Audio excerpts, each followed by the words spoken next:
In 1976, archaeologist Mary Leakey made a groundbreaking discovery in Tanzania.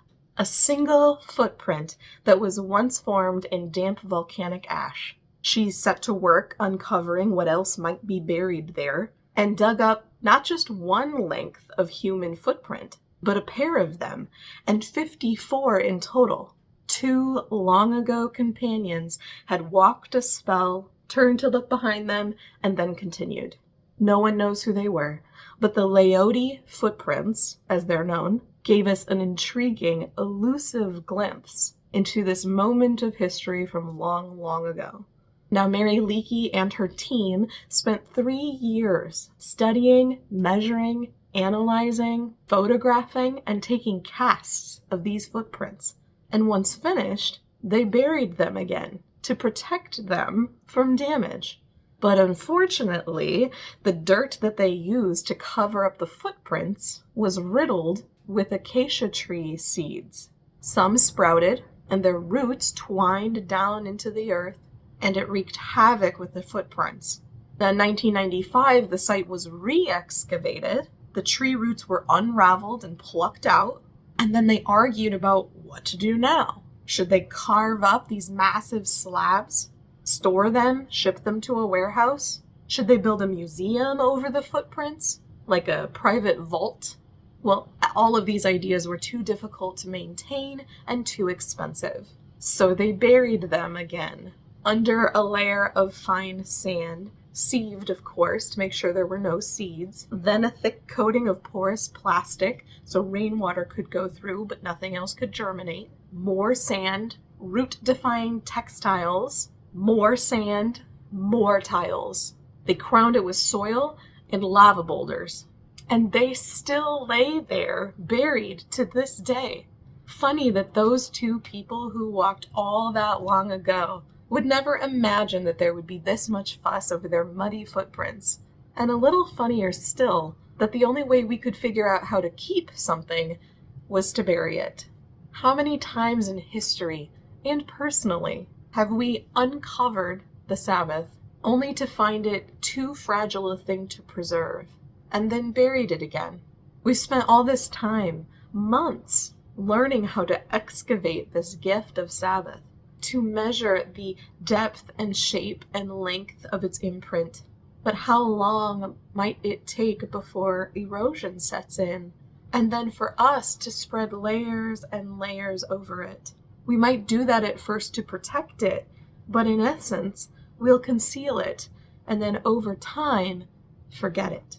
Jesus' Sabbath keeping always looked to his enemies like Sabbath breaking. That was one of the many ironies. People who knew nothing of rest accused a man whose every word and gesture came from rest of Sabbath breaking. He cupped handfuls of grain and offered it to the disciples. His opponents saw this as flagrantly violating all that they kept sacred, while Jesus saw this as fulfilling the day's intent. He made the day sacred, kept it holy. His gesture enshrined the day as a gift and shaped it into a gift he could give back to God. To Jesus, those were the means that you keep Sabbath preserved, held pristine, and protect it from erosion and incrustation. The Sabbath, Jesus said, was made for man, not man for Sabbath. That's all we actually need to know to keep Sabbath holy. This day was made for us. God gave it to me and you for our sake, for our benefit, for our strengthening and our replenishment. That's what religion always forgets. Not just about Sabbath, but about everything.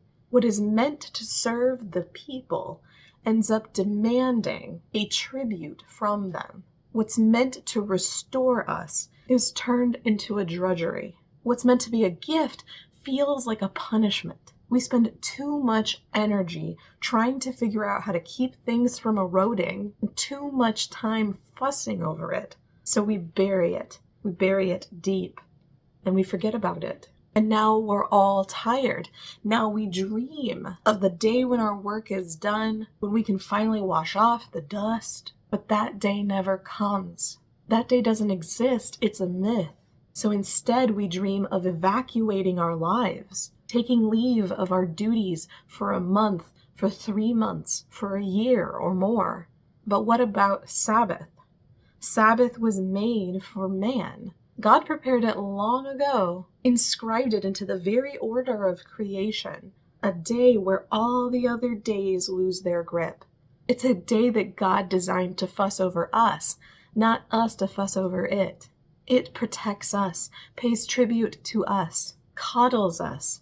In our created frailty, our God-imprinted beauty, our hard-won liberty, our status as men and women God made in His own image and freed by His own hand and His own blood. Before we ever kept the Sabbath holy, it kept us holy. All we do is tend that which tends us. We feed the goose that lays our golden eggs. God held this day apart, stepped fully into it, then turned to us and said, "Come, all you who are weary and heavy laden. Come, and I will give you rest. Come, join me here."